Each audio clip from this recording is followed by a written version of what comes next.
لك الحمد أنت قيوم السماوات والأرض ومن فيهن ولك الحمد. Assalamualaikum warahmatullahi wabarakatuh.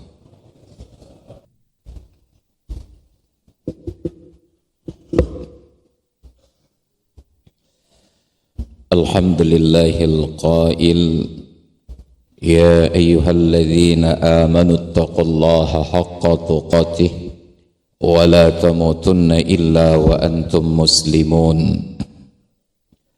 Wassalatu wassalamu ala rasulillahil qail al-muslimu man salimal muslimuna min lisanih wa yadih. Sadaqallahul azim wa sadaqa rasuluhun nabiyyul habibul karim wa nahnu ala dhalika minasyahidin wa syakirin walhamdulillahi rabbil alamin. Hadirin jemaah Jumat yang dimuliakan Allah, keindahan dari syariat Islam yang alhamdulillah kita menjadi bahagian darinya adalah bahwa prinsip dari syariat ini yang pertama tidak boleh ada kezaliman, dan yang kedua adalah menjunjung tinggi adanya persatuan dengan tidak menafikan adanya perbedaan. Karena itu sudah menjadi sunnatullah, Allah abadikan itu di dalam Al-Quran. Walau sya'a rabbuka laja'alan nasa ummatan wahidah.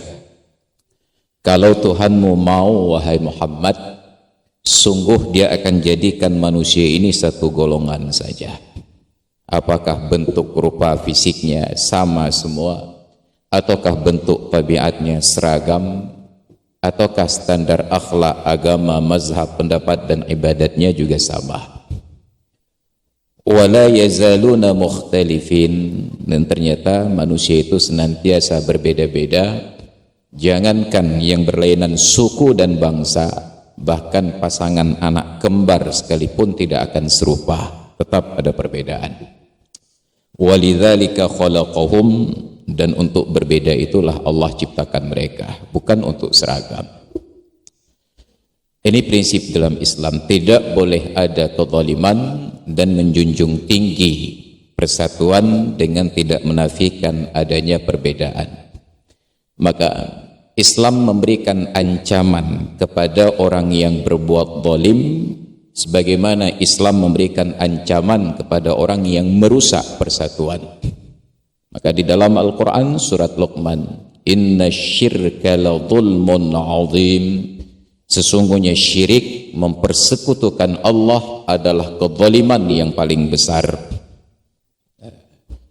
Saat itu sahabat bertanya, karena yang disepahami oleh para sahabat adalah berbuat zalim dalam tindakan interaksi manusia dengan manusia.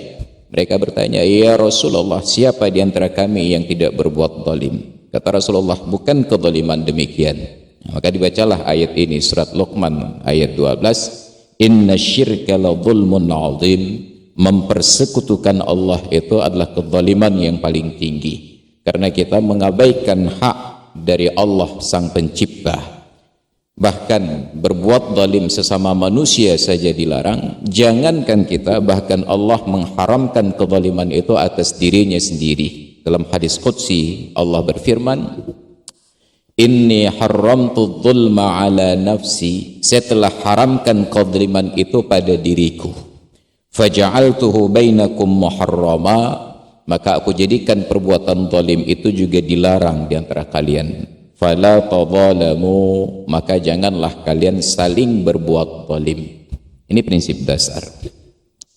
Atas dasar prinsip ini berkembanglah hal-hal di dalam kehidupan manusia, mulai dari interaksi dengan Allah Ta'ala sampai interaksi dengan sesama makhluk.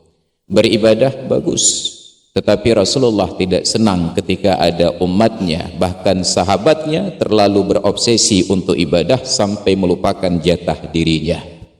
Maka ada sahabat ngebet ingin berpuasa setiap hari tidak akan berbuka-buka. Ada sahabat yang ngebet ingin bertahajud setiap malam dan tidak tidur-tidur lagi. Bahkan ada sahabat saking fokusnya pada ibadat, dia bercita-cita menjomblo seumur hidup, tidak kawin-kawin lagi. Nabi tidak setuju. Fa inna li jasadika 'alaika haqqun. Tubuhmu itu mempunyai hak terhadap dirimu. Ada hak mata untuk beristirahat, tidur sebentar. Ada hak perut untuk mengkonsumsi makanan. Ada hak faraj untuk melampiaskan hasrat seksual dan syahwat. Dan semua itu di dalam koridor bingkai syariat. Ini untuk diri sendiri. Ketika berinteraksi dengan orang lain, tidak boleh ada kezaliman. Tidak zalim saja, itu sudah selamat. Apalagi bila mampu mendatangkan kenyamanan kepada orang lain. Maka Islam, Rasulullah mengajarkan, tabassumuka fi wajhi akhika sadaqah, idkhalus surur ala qalbil mu'min sadaqah. Engkau tersenyum memandang wajah saudaramu, sedekah. Engkau masukkan rasa senang di dalam hati saudaramu adalah sedekah. Ada banyak hal kebaikan, bukan hanya sebatas menafikan kezaliman, tetapi masuk pada derajat mendatangkan kesenangan. Tapi sayangnya, oleh karena kesibukan kita dengan diri kita sendiri, orientasi kita menjadi sangat egosentris, ananiyah, maka kita luput memperhatikan jangankan tetangga, bahkan rumah tangga juga terabaikan. Maka betapa banyak pasangan hidup, istri atau suami yang tidak mendapatkan perhatian dari pasangan sahnya, mencari perhatian di luar rumah. Betapa banyak orang-orang tua yang tidak lagi memperhatikan anak-anaknya, mereka cari perhatian itu di luar rumah. Dan betapa banyak tetangga yang tidak mendapatkan perhatian dari tetangganya, maka mereka membuat masalah. Semuanya itu dalam rangka mencari perhatian. Maka ada kezaliman. Untuk menafikan kezaliman tersebut, Islam datang dengan anjuran untuk at-tahalli bimakarimil akhlaq, menghiasi diri dengan akhlak-akhlak yang terpuji dan menjauhkan diri dari akhlak tercela. Itu bermuara pada dua perkara. Yang pertama lidah, karena itu yang paling sering menyakiti. Dan yang kedua tangan sebagai representasi dari organ tubuh yang lain. Jarang fisik kita bersentuhan dengan orang lain untuk tersakiti. Tetapi betapa banyak lidah kita menyebabkan orang yang tidak pernah terlihat dan bersentuhan dengan kita merasa sakit hanya oleh ucapan. Bahkan sekarang bukan ucapan, hanya dengan tulisan. Nauzubillah, summa nauzubillah. Ini pertanggungjawaban. Kullu ulaika kana anhu mas'ula. Semuanya itu akan dipertanggungjawabkan. Nah, ternyata semua ketidakharmonisan ini bermuara pada persoalan umum. Manusia berbeda pendapat tentang ibadah, walaupun satu agama, satu mazhab. Manusia berbeda pendapat tentang ideologi kebangsaan, tetapi manusia semuanya akan sepakat pada persoalan ekonomi. Asal ada untung, semua orang lupa tentang agama, syariat, ideologi dan lain sebagainya. Yang penting ada keuntungan. Maka hal inilah yang dibicarakan oleh Rasulullah dan diwanti-wanti sejak dari 14 abad yang silam. Kadal faqiru ayyakuna kufrat. Hampir-hampir saja orang-orang fakir itu terjerumus kepada kekufuran. Na'udzubillah. Kita di Aceh diberkahi oleh Allah dengan tanah yang subur, dan kita adalah orang yang sangat kaya, bukan dalam arti ekonomi uang berputar tinggi, tetapi dalam arti yang sebenarnya yang diajarkan oleh Rasulullah, man asbaha minkum aminan fi sirbihi wa mu'afiyan fi jasadihi wa indahu qutu yaumih fa ka'annama hizat lahu dunya.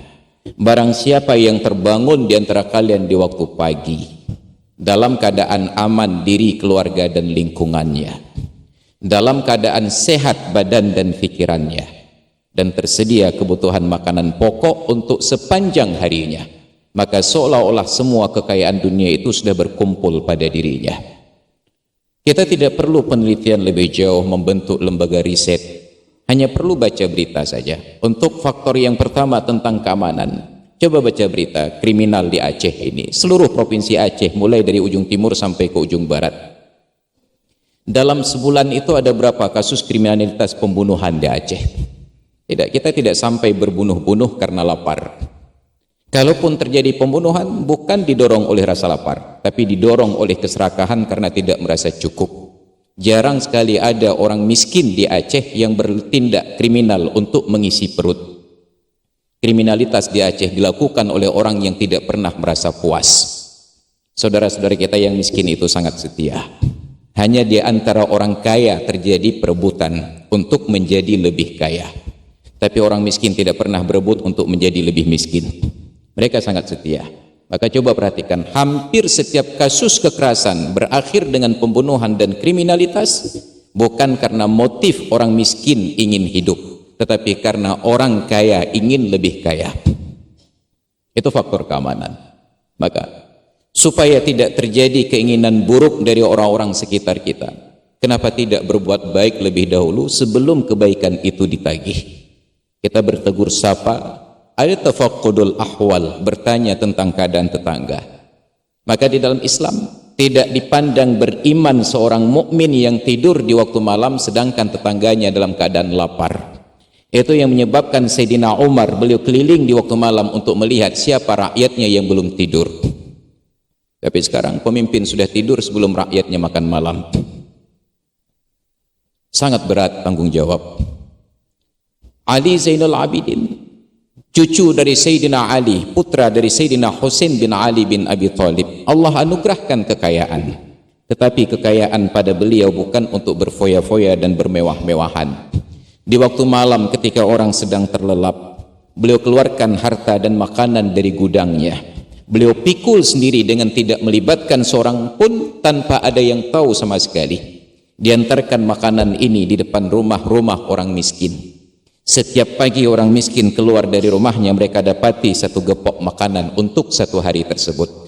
Tidak ada orang miskin di kala itu yang terbebani hidup, karena setiap kali mereka bangun salat subuh, mereka dapati makanan di depan pintu rumahnya, tanpa pernah tahu siapa yang melakukan.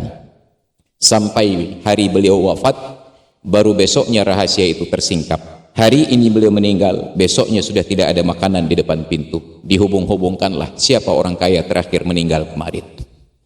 Beliau lakukan tanpa ada yang tahu. Rahasia itu terungkap karena saat jenazah beliau dimandikan, di punggung dan di bahu beliau terdapat kulit yang kasar seperti orang yang menanggung beban pikulan setiap harinya, seperti pedagang pikulan. Tapi beliau orang kaya. Ini masa lalu. Yang kedua, sehat pada badannya.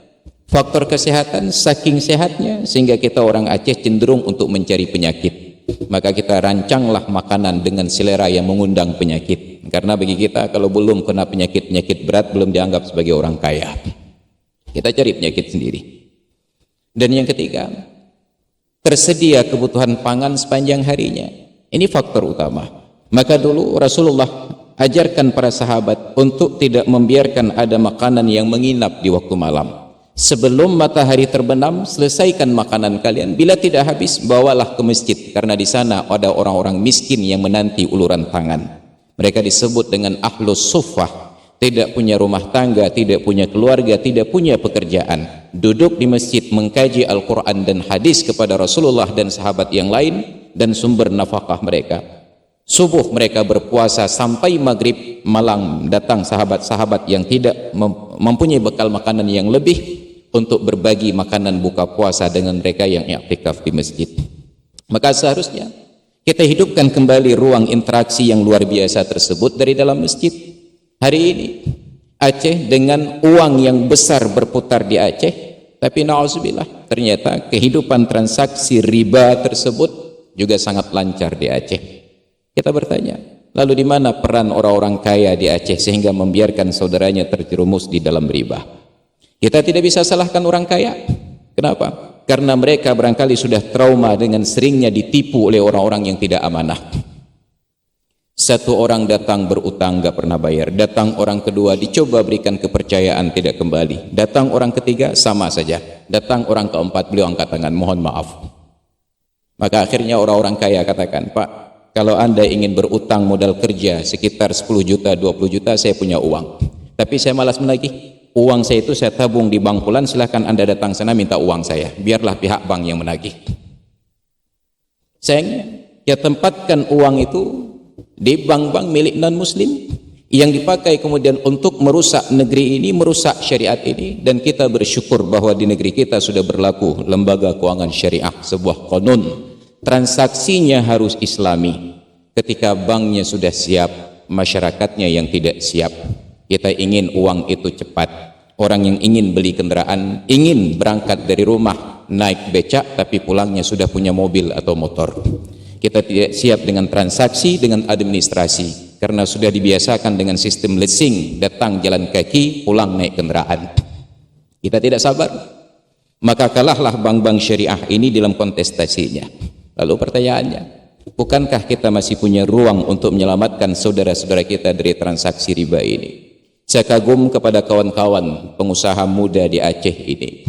Ketika melihat saudara-saudara kita di pasar tradisional, di Lambaru, di Ketapang, di Penayung, terjerat rentenir. Uang 1 juta berutang bertahun-tahun tidak pernah selesai. Lalu tergerak oleh tanggung jawab sosial atas kekayaan yang Allah berikan pada mereka. Mereka kumpulkan uang-uang yang halal.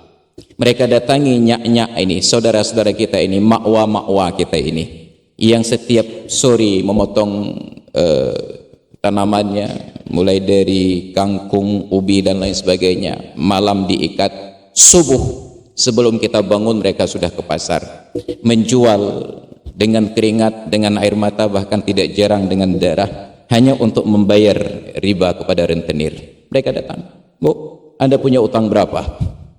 1 juta. Sudah berapa lama? Sekian tahun. Oke, kami utangkan 1 juta dari uang kami. Silahkan bayar kepada rentenir tersebut dan bayar kepada kami 1 juta tanpa bunga. Apa yang terjadi? Ini adalah kredit yang NPL-nya 0%. Bahkan pihak bank pun tidak percaya. Kenapa? Karena bangkit dari semangat untuk saling membantu dan dibangun atas dasar kepercayaan. Yang dulunya bertahun-tahun tidak selesai, tiba-tiba dalam 2 bulan selesai. Hidup selamat dari riba.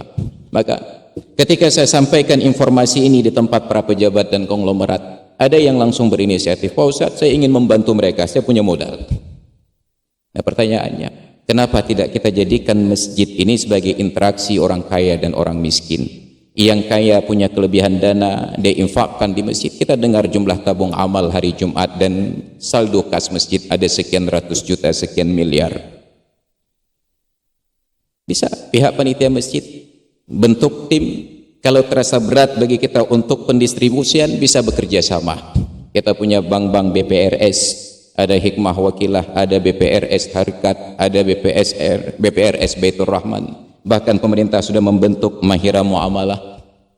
Tempatkan dana. Katakan, kami dari pihak masjid hanya ingin masyarakat kami di kampung selamat. Tolong distribusikan uang ini kepada mereka dengan catatan kami hanya ingin uang utuh kembali dan kepercayaan terbentuk. Jangan ambil keuntungan yang besar.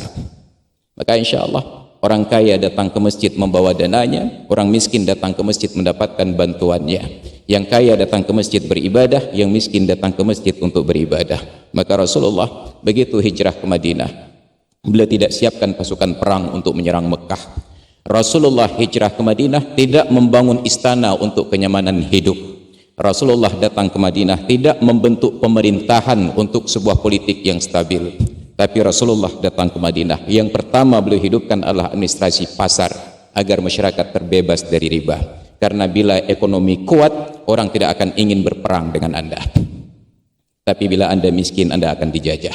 Maka orang-orang hebat berpikir untuk memperkuat ekonomi. Tapi orang-orang yang tidak hebat berpikir untuk memperkuat fisik dan kemudian berkelahi. Na'udzubillah, summa na'udzubillah. Maka hadirin kaum muslimin yang dirahmati Allah, maka di akhirnya kita hanya ingin kembali kepada ruang tanggung jawab masing-masing. Ada banyak saudara-saudara kita secara ekonomi masih di bawah rata-rata, dan itu menjadi tanggung jawab orang kaya. Secara umum dalam ayat dia nyatakan surat Al-Hasyr, kaila takuna dulatu bainal aghniya'i minkum, supaya harta itu tidak beredar hanya di kalangan orang-orang kaya saja. Maka hadirin jemaah Jumat yang dimuliakan Allah, mari kita ambil ruang tanggung jawab tersebut. Bila tidak mampu menyelamatkan masyarakat sekota Banda Aceh, selamatkan sekecamatan Lungbata. Bila terasa berat, selamatkan sekampung kita Cot Masjid. Bila terasa berat, selamatkan selorong kita saja. Bila itu terasa berat, selamatkan serumah kita saja. Karena toh akhirnya kita akan sampai pada ayat, ya ayyuhalladzina amanu qu anfusakum wa ahlikum nara. Wahai orang-orang yang beriman, peliharalah diri dan keluarga kalian dari api neraka. Bila ekonomi sudah stabil, insya Allah kejahatan itu akan menurun. Bila ekonomi sudah stabil, maka insya Allah ketaatan itu akan meningkat. Dan bila ekonomi sudah stabil, maka insya Allah masyarakat itu akan bermartabat. Hadirin kaum muslimin jamaah Jumat yang dimuliakan Allah, demikian barangkali sekedar ajakan dari khatib pada hari Jumat yang mulia ini. Bukan karena kita sudah hebat, tetapi tugas kita adalah menyampaikan balighu anni walau ayatan, sampaikan apa yang kalian dengar dariku walaupun hanya sepotong ayat. Tidak paham itu persoalan belakangan, tapi sampaikan saja dulu. Mudah-mudahan ada di antara yang mendengar yang lebih paham. Demikian, terima kasih atas perhatian dan mohon maaf atas segala kekurangan.